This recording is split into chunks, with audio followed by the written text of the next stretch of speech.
Hi, everybody. Welcome back to episode 3 of season 2 of Never Over the Hill. Today, I am welcoming one of my dearest friends, Hanna Robinson, to the pod. She actually was just the star of my most recent photo shoot, and she's here with me today to talk about habits and routines and rituals. And I am going to pass the mic over to her. But before I do, I just would like to read what I wrote about her on the post that I posted of her gorgeous photos that got almost 400 likes. Big deal for me. Okay, so this is my friend Hanna. She is not only a true natural beauty, but she is a kind-hearted, thoughtful, real woman. She embodies grace and elegance, but she's not afraid to get her hands dirty. She is a mother, a wife, a gardener, a chef, a designer, an art collector, a yogi, a philanthropist, a teacher, and a wise soul. And I really actually feel that all of those things really make up who you are. And I'm really excited to have this chat with you. So here's Hanna. I just would love for you to say, like, just a little bit about, what you do at the moment. I know you've had a lot of past things that you've done, but what is really important to you, what you are doing now in your life? Well, first of all, thank you for the glowing introduction. You know how to make a girl feel good. Right now, I keep saying sort of phase of life, but a friend of mine said this once, I am working for my children. And, I love that. carting them around, Yes. feeding them. The most important job in the world. Well, thank you. Yeah. And I do feel that way, but it is hard to, for me, it's like, it's a sensitive subject because, I'm not going to an office, I'm not bringing home a paycheck, but I think all the things that I love to do, particularly cooking, enables me to nourish them and allows me to be creative. So yeah, I'm not working professionally, but I am still doing a lot of cooking and gardening. Yes. And floral arrangement. Oh yes, I did say gardener. But I actually want to talk about that a little bit because I really feel like this is a really hot topic of, being a mother and all of the things that go into it. And you in particular happen to be a really great mother, involved and teaching your children really what's important. And I think that it gets so overlooked and so criticized. Not as much maybe as a few years ago, but I feel like we have to really have that as a conversation, and it's so important. It's so important to be able to commit to that and not feel like you're being pulled in a million different directions, because even just as a mom, we're getting pulled in a million different directions, and it is a blessing. And I hate when people are like, what do you do all day? No, don't Yes. even. Yes, Don't true. even. So, yeah.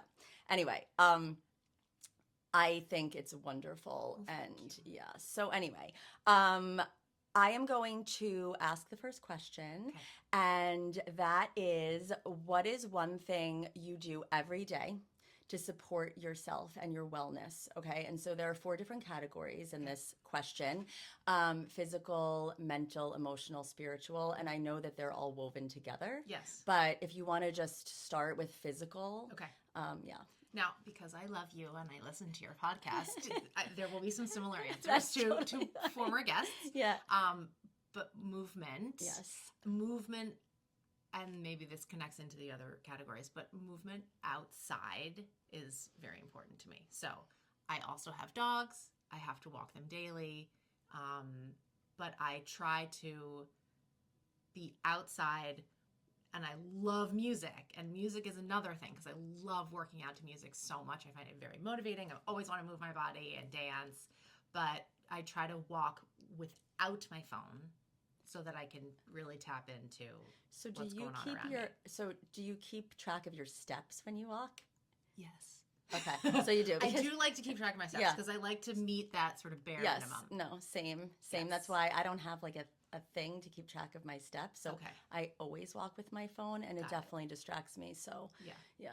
I have a watch. Yeah. Not an app. Okay. I, It's okay. Like, I don't have Yeah. like emails or I don't Yes. want any of that stuff coming in. It's literally just for my steps. Okay, great. Love Yes. that. Okay. And so what about emotionally? Emotionally, again, I have to connect with the outdoors. So I really find, I feel like I don't want to sound like Martha Stewart or like an old lady, Please, but no. I She's like love- my idol, so please sound like her. I love arranging flowers because there's something about like going into the garden and seeing, it's pretty chaotic. Like it's not beautiful when you look at the whole thing, but when you clip certain things, then you can create something of beauty. So I just find that I find that very centering. And then it brings beauty into my home. Yes. Which I like. Right. Emotionally also, probably I chat with my sister every day. There's always one phone call. That's There's amazing. usually like 4, but Yeah. there's always one. I love like connecting with someone important to you, Yeah. like emotionally. Yeah. Very, so meaningful. Yeah. Okay. What about mentally? Mentally, oh golly. Okay, again, I don't know if this is for cooking mental So for you? yes, Yeah. 100%. Yeah. I make something, if not all 3 meals every day. And I like the entire process. I want to be your child. Well, that would be lovely. But when I was listening to you saying that you wanted to commit to cooking more, that's when I like had a moment and I was like, oh, well, maybe what I do, like some people are striving to do. So 100%. it's important to me to cook. I love the whole process. I love to go grocery shopping. I know some people loathe going to the grocery Hate store. it, I hate it. absolutely love it. Send me on a mission. Yeah. But just looking at what looks beautiful. I mean, I go to Young's Farm and I just say, that looks gorgeous. That's speaking to me. And then it's all about coming home and creating something. That's like a real mental exercise. It is a mental exercise. Yeah. Yes, because I have to, I love looking at recipes for inspiration. Rarely do I follow one step by step. But yeah, it's me creating something. You create these gorgeous pieces, and then I get to eat what I create. I know. And actually, when my brother was on last season, we talked about, he made this correlation between, he loves to use like things that maybe don't look beautiful and things that are like set aside, like things that are, what was that box that you used to get? It was like the fruit It's like all the and vegetables fruit. that didn't look so beautiful, but it was perfectly Misfit fine. Market. Misfit Market. Yes. And how I take these like towels or these like things that might not be, perfect, and then we're both creating something. So it's very like, it's figuring out how to use something together in like, to make something amazing. So, and I think for me, the added bonus is I feel like I can't fail because no matter what, I'm using good ingredients. Yeah. And I'm even when if I consume it, if it's not the most delicious thing I've ever tasted, like I still know that I'm nourishing myself. Yeah. So yes, beautiful. And how about spiritually? Spiritually is the outside. Being in nature, I love feeling the air on my skin. Like I actually love going for a run without a shirt on. No, I'm an you're earth. No, No, you're I'm a water. But I also love the feeling of water on my skin. Yeah. So being outside and reading Mary Oliver, that's my Bible.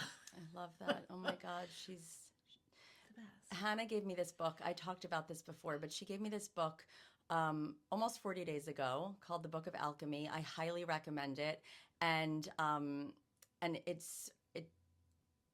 it asks you to do 100 days of something creative. And did you do the recipes? I'm doing it. Yeah. Yeah. So Hannah's doing a recipe a day or cooking some, is it a recipe? Writing it down. She's to writing hold a myself recipe. Yes. accountable. And I'm doing poetry. So Mary Oliver is always an inspiration to me. I love her so much. Yeah. Okay. So how do you either define routine versus ritual, or how do you bring ritual into your routine every day? Ritual has this special element Mm-hmm. to routine, Mm-hmm. and to bring ritual every day, I think it's about awareness and just being very present in what you're doing. Mm-hmm.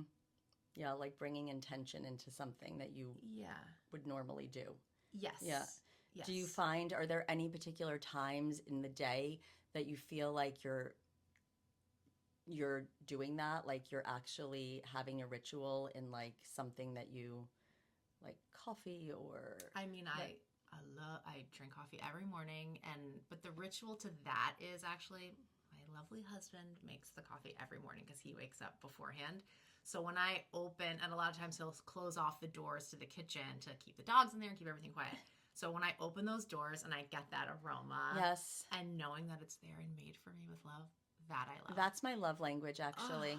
Like make me Yes. coffee, bring me the Yes. coffee, and also go grocery shopping for me. Okay, Yeah. so good. Yeah. I think ritual. I love. There's a lot of ritual for me around setting the table Yes. because it brings in so many things. Yes. I get to. It's also setting an intention. I think intention is all Yes, about, yeah. It is all about intention, but my intention in a perfect world is like, my family of 4 will sit down and we will enjoy this meal and there will be calm and peace and we will chat about our day. Now, it doesn't always happen like that. There's usually a child bouncing up and down and somebody else has their head on their hand. But if I create the mood, I'm putting the intention there. I want, I think the table is a symbol of somewhere to come to gather. You are welcome here. It is beautiful. This is your place. Yes. There, because then I can bring in linens and china and flowers and even just the food, the dishes on the table, I think is beautiful. So I love the ritual of setting the table. I love that. I mean, your table settings are beautiful, and I love when you post them. Thank you. Yeah, it's very inspirational to me. Like, I just find it to be something that I really want to do. But my dining room table is covered in things that should not be there. So I want to bring my more dining of room that in table also is the crap collection zone. Yeah. It's like we set it on the table so that it can make its way upstairs. Do you eat in the upstairs. kitchen or the dining room when it's just you guys? The kitchen. The kitchen. Yeah. Yeah, it's so cozy in there. It's cozy. Yeah. Okay, so we're going to throw in a style question. Okay. So I'm like slowly realizing that I still really want to talk about style on here with the routine stuff. Great. So, do you have a name for your style, or like how would you describe your style in 3 words? Oh golly, in 3 words. I'm brought back to the phrase rustic chic because when I was in college, the first piece of high end fashion that I got was the YSL Mombasa bag. Yes. The antler handle. And I remember describing it, and my dad bought it for me. And I remember describing it to him, and I'm like, Dad, it's like rustic chic. You're going to love it. Safari I mean, rustic? He's a hunter, Yeah. so I was like, it's got, a deer antler. But, so I don't know if I sort of just like that. Oh, it was a deer antler. Yeah, remember? Yes, no, I was thinking it was like from safari, Yeah. like safari style. Okay, sorry. Safari. Okay. Yeah, rustic chic. So I had okay. so rustic chic. Yeah. So I like, there's definitely I have a classic element, but then I really like to go against that and wear your clothes, and I like to have something that's very unique. Yes. I love color, but I also like neutrals. Yeah. So that's what I like the canvas of jeans and a tank top, but then your amazing jacket. So this is so interesting that you're saying this because for 2 reasons. One, because my last blog post was on blank slate dressing. And that is literally what you just said. And then also I was going to ask you if you have a daily uniform. It changes. Yeah. But are there things like base pieces that always work for you that you're like, I'm a jeans girl, I'm a t-shirt girl? Like, is there something that you use as your base layer? I have finally found the perfect t-shirt. It is the perfect Tell white us. tee. What? Oh, is that what the brand is? That is what it is called. And it is the neckline, the material, I love it. Okay. That jeans, but I've also found that, and again, this is an advertisement for Royal Native. I'm drawn to your clothes because I have found, as I am aging, materials are very important to me. Natural materials. So 100% cotton or wool. But I don't like wearing plastic. I know. Even if I have, and my sister-in-law said this, she was like, I've discovered that if in the afternoon I feel like I'm in a crummy mood, it's because I've been wearing yoga pants for too long. Oh, so like 100%. I can't. Yes. I want to wear real clothes. I know. I want to put on yoga pants to work out. Yes. With the intention of moving. Yes. But I don't. I want to be dressed in normal clothes. Yep. Me too. And I take all. I'm not a wear yoga pants all day kind of girl. I never have been. I actually think they're uncomfortable. Yes. Yeah. You can't breathe in there, yeah, man. Totally. Yeah. I mean, they look good, but yeah. Okay, so one more style question before we move on. Does the way you dress dictate your mood, or do you dress for the mood you're in? I think the way I dress dictates my mood. Obviously, I go the other way around too. Mm-hmm. Sometimes you just want to wear sweatpants. Yeah. But yes, if I wake up and put on real clothes to go out, then I feel like I got a little more spunk. Pep in your step. I got pep in my step. Yeah. Yes. Totally. Yes. Yeah, I know. I really think, like, sometimes I think that people will say fashion is like surfacey and vain, but I couldn't disagree more with that statement because I really feel like the way that you present yourself changes your inner, like, landscape. Like, it's like, sometimes I feel like when I'm having a morning where I'm like, okay, I want to stay in bed or whatever, and then I put on like a blazer or I put on something that is like feels like sophisticated. Yeah. Yes. Pretty. Yes. I'm putting that energy out there, and then 100%. It attracts similar. Yes. Yeah. So. Yes. And also when you see that person, it's you a lot of the time, but when you're just like, God, they look amazing, Oh, I feel that way about you. Well, I do. Thank you. It's like a mutual fan club. So, it is. Okay, this is a really good one. Okay. What is one piece of advice that you wish you could tell your younger self? Think outside the box. I feel like at least there's so many like, oh, here's what you should do. Here are the colleges you should look at. Here are the professions that you should go into. No. Yeah. Break out. Yeah. Like, try all the things.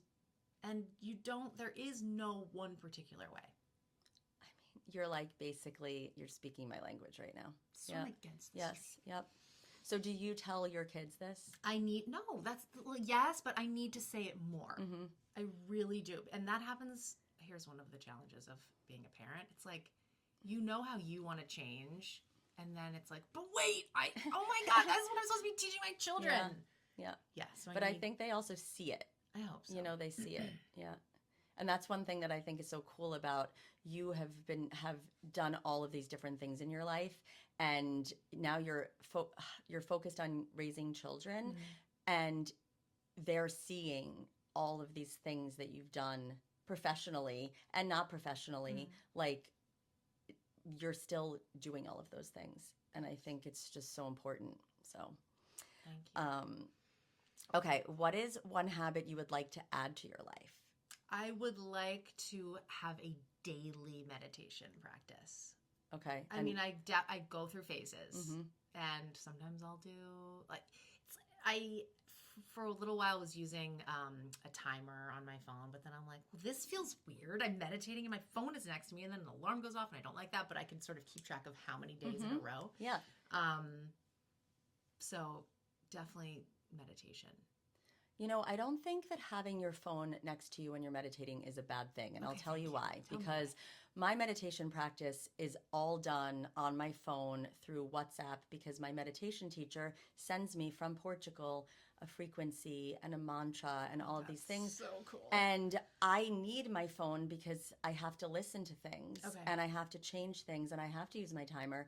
And I actually think that the fear of having the phone near you. I don't sleep with my phone in my room. I'm very against having it with me at all times. But when you're using it in a certain way, I think it's having the fear of it can almost be counterintuitive to like using it for something good.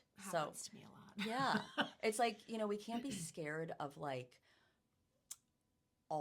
we can't be scared of like eating a non-organic strawberry once in a while. Yes. It's like you got to live. You're right. And so I think having the phone as like a tool while you're meditating is totally fine. Thank you. Just thank you. That's my advice. Permission to use your phone. Yeah, exactly. Exactly. What is one habit you would like to break, and how will you do it? Looking at my damn phone. Looking at, I hate to have this be my answer, but there's such a love-hate relationship with Instagram. It is so wonderful. Mm-hmm.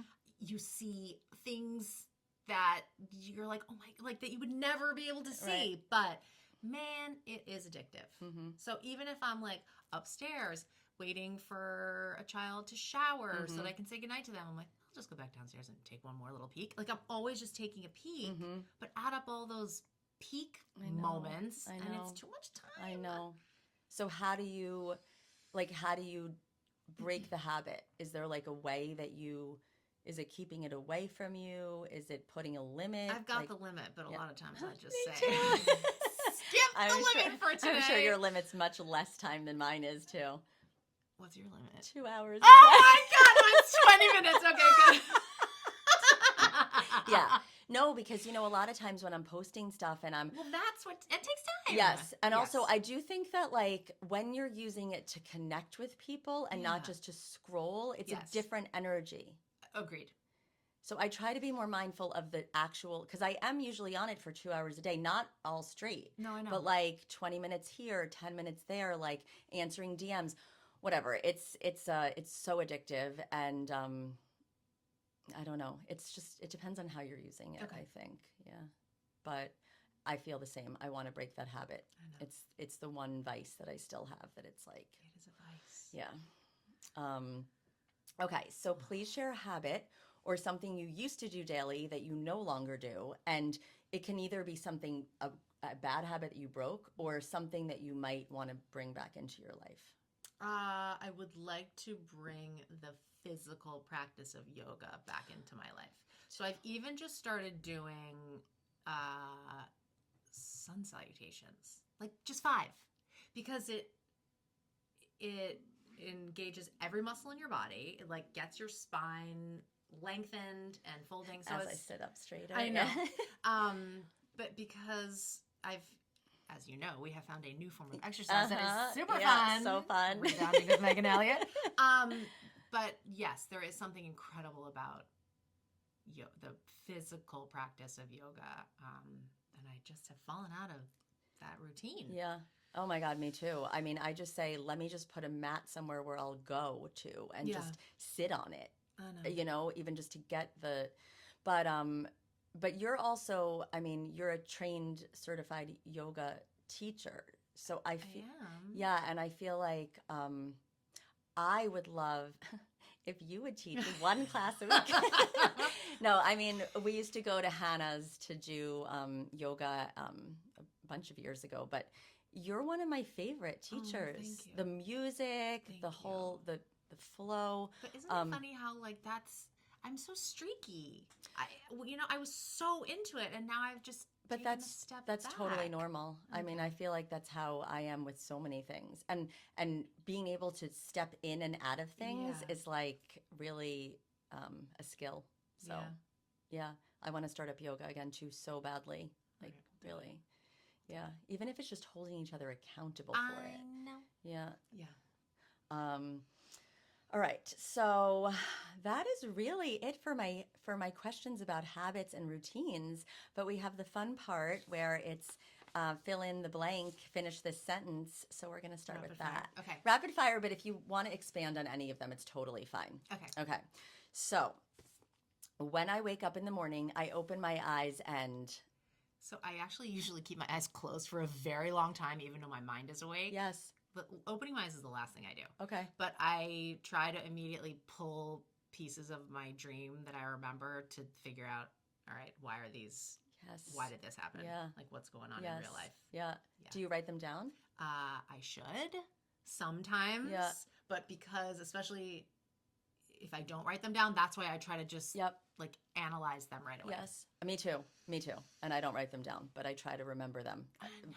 Because I just, sorry to interrupt this rapid fire, but I Yeah. want to ask you, if you wake up to an alarm. Oh, I did not wake up to an Okay, alarm. so when I wake up to an alarm, I don't remember my dreams. When I don't wake Yeah. up to an alarm, I do. Yes, because there's that Jolting. period of time where, Yeah. Yes. the curtains are still Yeah. closed. Yes. Okay. Yeah. Interesting. Okay. I am really looking forward to. I am really looking forward to going to the Ray concert in April at Radio City Music Hall. I love her, and I got tickets, and I feel like a celebrity. Nice. I'm excited for you. Thank you. I want to go see Maggie Rogers with you. Done. Okay. The best piece of advice I ever received was. The best piece of advice I ever received was, golly, why am I coming up to such a blank wall? There's my stomach rumbling. Sorry. I'm hungry too. I'm starving. That, I mean, no, I want to say fake it till you make it, but kind of, sort of. Yeah. I think, you really can do anything that you set your mind to. Right. So maybe words, the best piece of advice was show up. Yeah. Just show up. Anytime that I've just shown up, I've essentially gotten what I've wanted. Yes. I love that. Be there. Yep. Just so it is the same. It's the same but different. Fake it till you make it, or just show up. Yeah. Show up even if don't feel ready. 100%. Yeah. But still, and again, with all the phones and like something about being there in person really means a lot. Yeah. I agree with that. Because you put in the effort. Yep. When I need to feel safe and secure, the one thing I do is. When I need to feel safe and secure, the one thing that I do is hug my husband. Oh, so sweet. Yeah, or just be just being at home. I mean, I feel pretty safe and secure when I'm in our home. Yeah, I love that. You've created such a gorgeous home. Thank you. Yeah, it's like so you and so home. It feels like homey, but in a really elevated way. Thanks. Yeah, I love it. A lifelong habit I have always had is cooking my own food. When did you start cooking? I started cooking, I mean, maybe as a teenager. Yeah. Yeah. Did you do it because you had to, or did you do it because you wanted to learn? Both. I had divorced parents, and not that not that they didn't cook for me. My dad always cooked. My mom cooked. She's an amazing cook. I just don't think she has the same like joy in cooking. And so we would go out to dinner a lot with her, but that also piqued my interest in restaurants and like all things culinary, and then trying to replicate dishes that I may have had out. Yeah. But I do think that being able to cook for yourself is a lifelong skill. Yeah, it is for sure. And I think it's so important in this fast-paced world where everything is like so accessible to really know where your food comes from, and you don't even have to, it doesn't have to be fancy. It can just be like, but knowing those skills is so important, really, to be able to take care of yourself and a family, like the most important. And that concludes our question and answer part of the podcast. So is there anything that you want to add about, I don't know, that you want to tell the audience about yourself? Or Did I mention I'm doing intermittent fasting? Are you? Yes, that's why my stomach is rumbling. So what, like, all right, let's just jump into that for 2 minutes. 2 minutes. Yeah. So again, I like being held accountable to something. And that's why, like, when I did train for the marathon, I had that training every day. This is fasting according to your cycle, a very cool book that I just read by Dr. Mindy Peltz. And I found that it like really works. Energy-wise? Energy-wise, like cycle symptoms Mhm. wise. Mhm. And it really has taught me to pay attention to, like, there are certain times during your cycle when you're hungry Yes. and you should be eating. Yes. And there are other times where you're actually not that Yes. hungry. And maybe you're just eating out of habit. Yeah. And it also gives the body time to really Rest. to rest, but to like, clean out the stuff Yes. that doesn't need to be Yes. there. And yeah. Okay, cool. I think we're going to link that book in the show notes. We're going to link the Book of Alchemy in the show Yes. notes. I don't remember if you're private on Instagram. Are you? I might be private Okay. again. All right. Well, if you want to see Hannah, you can look at my Look at Instagram. She's actually on my website too. So you can see her gorgeous face and her cool vintage car. Anyway, it was such a pleasure having you on. Thank you, And Hillary. Thanks for coming. Yay. I Royal hope Native you Fangirl enjoyed for it. life. Thanks, guys. See you next week. Bye.